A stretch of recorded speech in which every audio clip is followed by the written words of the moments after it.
डरावना है साइबर लुटेरों का नेटवर्क। चंद मिनटों में ठग लेते हैं करोड़ों रुपए। ये टिप्स करेंगे आपकी मदद। न जान न पहचान पर हर कोई एक दूसरे के लिए काम कर रहा है। ऐसा है साइबर लुटेरों का नेटवर्क। कड़ी दर कड़ी जुड़ती जाती है, लेकिन एक दो से ज्यादा को न कोई जानता है न पहचानता है। लेकिन सभी बैंकों में अलग अलग लोगों का करंट अकाउंट खुलवाते रहते हैं और इसके जरिए एक दूसरे को फायदा पहुंचाते हैं। ये किसी को नहीं पता होता कि इस नेटवर्क की शुरुआत कहां से हुई और ये कहां पर खत्म होता है। सबको खाता खुलवाने पर एक निश्चित रकम जरूर मिल जाती है। ऐसे झांसे में लेते हैं साइबर अपराधी। साइबर लुटेरों का रैकेट नेटवर्क मार्केटिंग कंपनी की तर्ज पर काम करता है, लेकिन फर्क इतना है कि इसका कोई हिसाब किताब नहीं होता।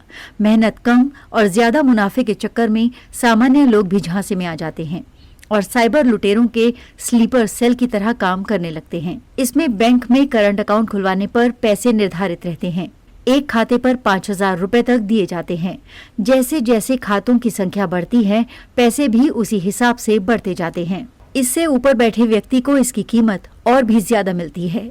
ऐसे ही ये आसानी से पैसा बनाने का क्रम एक से दूसरे तीसरे तक शहर दर शहर बढ़ता रहता है।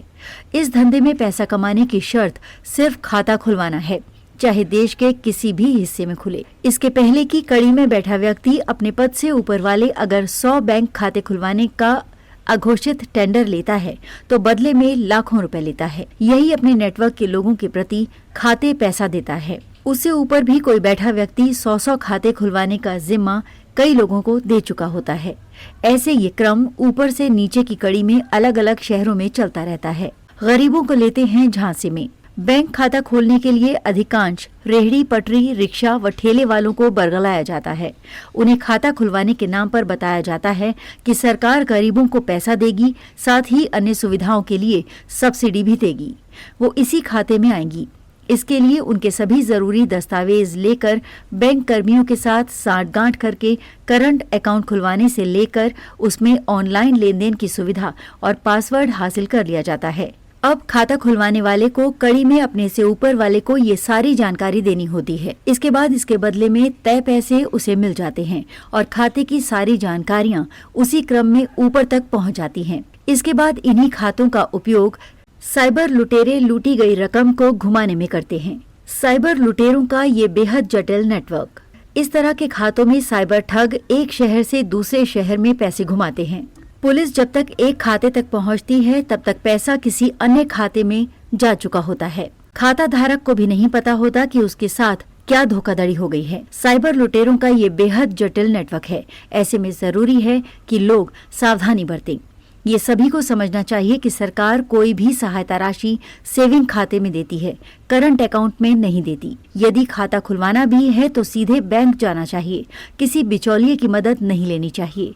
साथ ही बैंक से खाते की जानकारी, एटीएम और पासवर्ड खुद लेना चाहिए और वो किसी के साथ साझा नहीं करना चाहिए। नीरज चौधरी, सहायक पुलिस आयुक्त, cyber cell, Delhi police. Case study. 3 दिन तक डिजिटल अरेस्ट कर 58 लाख ठगे। मैं घर पर अकेली थी। बीते 3 नवंबर की दोपहर फोन आया। फोन करने वाले ने खुद को टेलीकॉम डिपार्टमेंट मुंबई का अधिकारी बताया। नाम पूछा गया और बताया गया कि आधार नंबर का उपयोग करके मुंबई के लुईसवाड़ी थाने में इस्लाम नवाब मलिक नामक व्यक्ति ने 311 बैंक खाते खोले हैं, जिनका दुरुपयोग हो रहा है। इसके बाद फोन को मुंबई क्राइम ब्रांच के अधिकारी से जोड़ दिया गया। उसने अपना नाम सब इंस्पेक्टर विक्रम सिंह बताया। इसके बाद आधार कार्ड, परिवार के कितने लोग हैं सहित अन्य कई जानकारी पूछी।